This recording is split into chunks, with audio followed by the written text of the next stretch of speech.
আমি তোমাকে শাস্তি দিব। এইখানে ক্রিয়া হচ্ছে শাস্তি দেওয়া এবং এরপরে ক্রিয়া শেষে ব আছে, তার এটা future indefinite tense. Future indefinite টেন্সের স্ট্রাকচার হচ্ছে সাবজেক্ট প্লাস শ্যাল অথবা উইল প্লাস ভার্বের প্রেজেন্ট ফর্ম। পানিশ অর্থ শাস্তি দেওয়া, PIUNIS পানিশ শাস্তি দেওয়া। তোমাকে ইংরেজি হচ্ছে ইউ, আমি হচ্ছে আই, তাহলে আই শ্যাল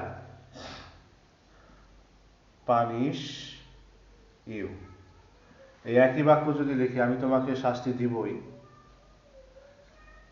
আমি তোমাকে শাস্তি দিবই, মানে সংকল্প বোঝাচ্ছে অথবা ভীতিও বোঝাচ্ছে, ভয় দেখাচ্ছে, এরকমও যদি বোঝায়, তাহলে সেই ক্ষেত্রে আয়ের সাথে সাধারণত শ্যাল বসে, কিন্তু উইল দিব। এটা ব্রিটিশ নিয়ম অনুযায়ী, আমেরিকান নিয়ম অনুযায়ী সবার সাথে উইল বসে। আই উইল পানিশ ইউ, আমি তোমাকে শাস্তি দিবই। এই যে উইলটা বোঝাচ্ছে সংকল্প, দিবই। আই উইল পানিশ ইউ, আমি তোমাকে শাস্তি দিবই।